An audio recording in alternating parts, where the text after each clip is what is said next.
Hi, welcome to my YouTube channel. So today I just want to do a story time on what happened to me as a homeroom teacher, male homeroom teacher in this other kindergarten. Well, I might be smiling right now, but it was so scary when it happened. So what happened this other day, because let me first explain to you what you do as a homeroom teacher. Okay, so what you do as a male homeroom teacher, or whatever, male, female, or whatever, you take care of the kids the whole day. Like it's like you are a babysitting the students. Okay, so when they come early in the morning, you fetch them from the gate, take them to the classroom. After taking them to the classroom, they wash their hands and they do all those sort of things.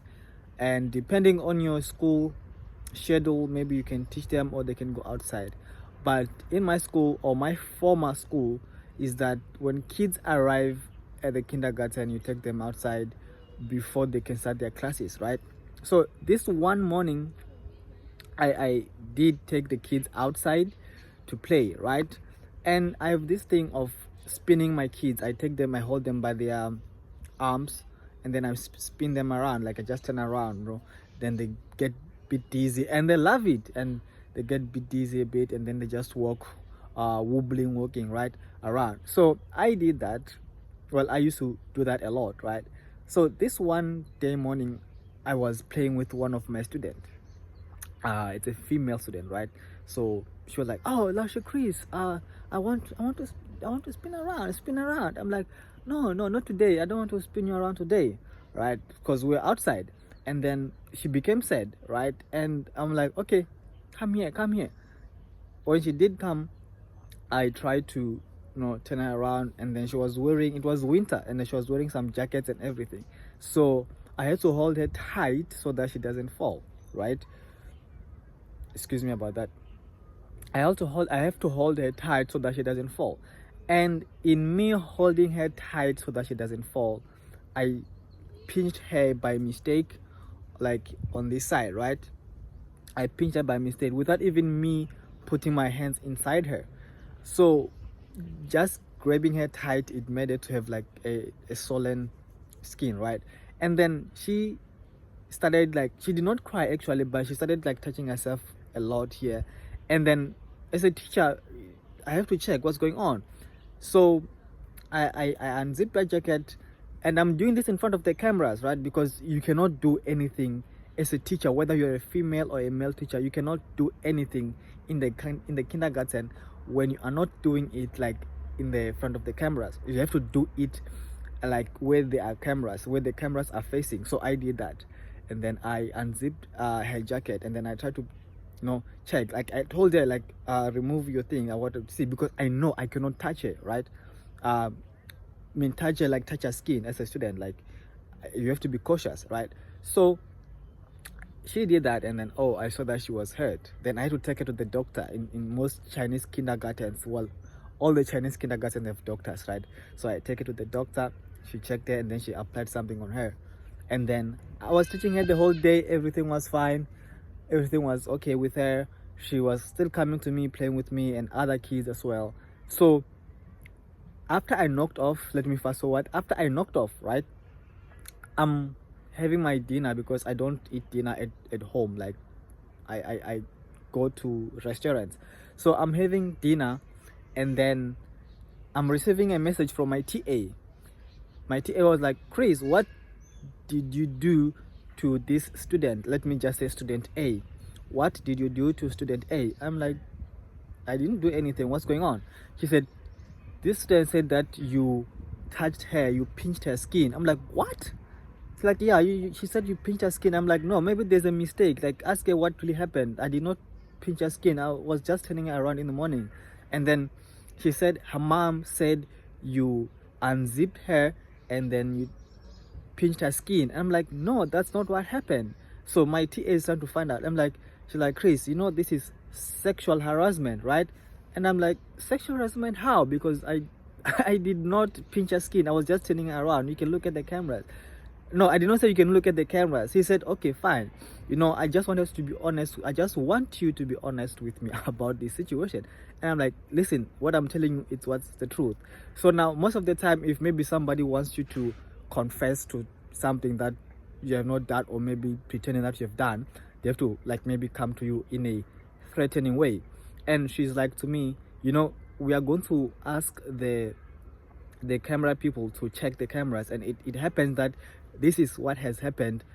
You touched her and you sexual harassed her, you will be arrested, you will go to the police, because before the cameras are open, this has to go to PSB first. And I'm like, oh sure, you can do that, although I know that it doesn't have to go to PSB. But I'm like, sure, you can do that, I did not do anything wrong to her, and then you can check the cameras. And then she's like, okay fine. Now she see that I'm not like being scared, that I'm proving that I did not do anything wrong to the baby. And then she's like, oh okay fine, let me talk to the parents.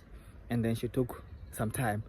That time I'm like, damn, what if they just arrest me or they deport me for just spinning around or touching her though she's wearing her clothes, just spinning around though she's wearing her clothes. Like, I was very nervous. That was the longest 1 hour that I was waiting for her to reply to me, to get back to me. So here's the thing, when all that was happening, a story came to my mind of this guy who, well, I'm not laughing, this other brother from Africa, right? He was working in this kindergarten. So all this was happening, I was thinking about this story. So this guy, he got arrested and got deported because of the same similar, not similar, but kind of same situation. Because with him, it was like kids were sleeping, and when kids were sleeping, you have to wake them up, help them get dressed, and after helping them get dressed, you have to like give them water and everything. So this guy, when he was helping one of the students to get dressed, he put her clothes on, and he's doing this in front of the cameras. That's what I said, you have to do everything in front of the cameras. So he was giving her clothes, and then he dressed her up and everything, right?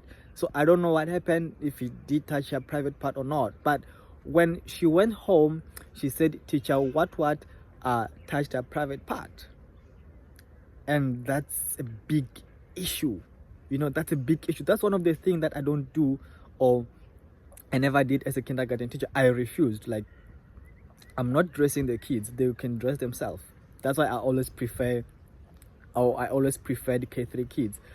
So the guy got arrested, and then what happened for him to be arrested and to be deported was the fact that they went and checked the cameras, and when they checked the cameras, they did say that, oh, he touched her. But him touching her is not sexually harassing her. He's touching her by dressing her, making like, because they're wearing a legging, making the legging to be more tight on the baby's skin, right?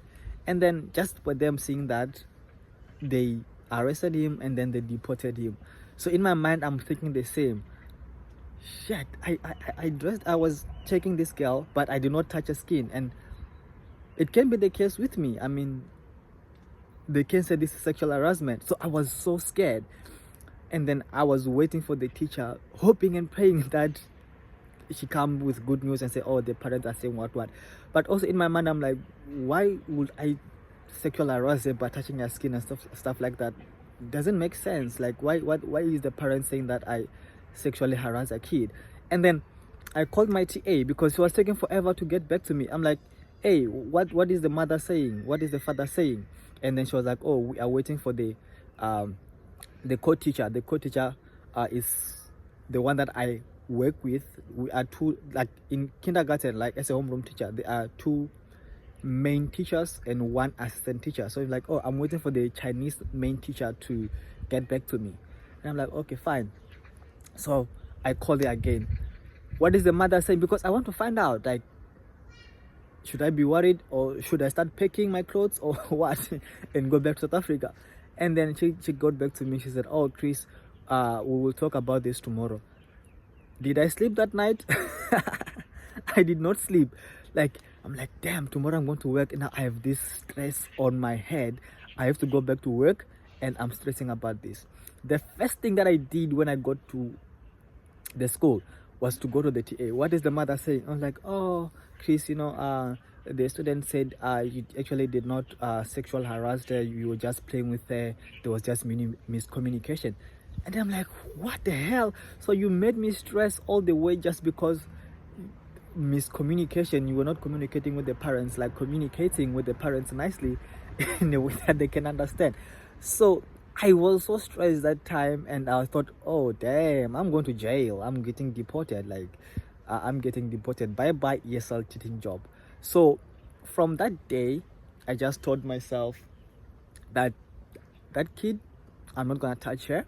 I will touch the boys and other students, right? But I won't touch her because it becomes like a big issue. If you do that, you touch her in any way, you can be deported for such simple things. You are a male teacher, you are teaching male students, female students, and you can be in trouble for that. So that's one of the reasons why I know I was like, I'm done with teaching kindergartens. I'm done. I don't want to be deported. I don't want to be arrested for doing something that I did not intend to do, and then it gets misinterpreted. I mean, it gets misinterpreted. I was like, no, I'm done teaching kids. So if you are maybe new and you want to come to China to teach students, please avoid touching kids. Like, do not touch them, refuse to touch them, don't dress them, don't play and be touchy with them, because these kids on their own, they are touchy. They will, if you are a female teacher, they will touch your boobs, they will touch your behind, they will touch your butt bumps, right? If you are a male teacher, well, they will try to hug you, they will try to kiss you on the cheek. And according to the laws, apparently that's not right. You have to reprimand them. But when you reprimand them, they feel like maybe you are hating on them. I mean, the kids, they feel like you don't like them. But it's, I mean, it's just too complicated, because you also take them as your own kids as a teacher. Like you go from that boundary of seeing the kids as your students, but you see them as your own kids, and you feel like you can become more comfortable with them to do anything with them which is not sexual or which is not harmful. And in any way, it can be seen as if you are doing something harmful to them if maybe you try to do, like, maybe touch them, let them touch your boobs because they want to explore. Like, for example, right, if you're a female teacher, they will try to touch your boobs because, and I'm not saying this in a wrong way or in a wrong manner, right? Because they're not if you're a black female teacher, they will try to touch your boobs because to them it's like, why is this teacher having like these big boobs? They want to explore. These kids want to explore, and if you are caught letting them touch your boobs, though you should not allow them to do that, you will be mostly deported. So you should like be really careful with that. Anyways, that was just my one scary story that I experienced here in China, almost getting deported by the fact that I was told that I was sexually harassing a kid, which of course was just a miscommunication. Anyways, thank you for watching my story. Maybe I will come up with another story next time. Enjoy your day. If it's still during the day, why am I saying enjoy your day? Comment, like and subscribe. See you on the next story. I'm out of here. Bye bye.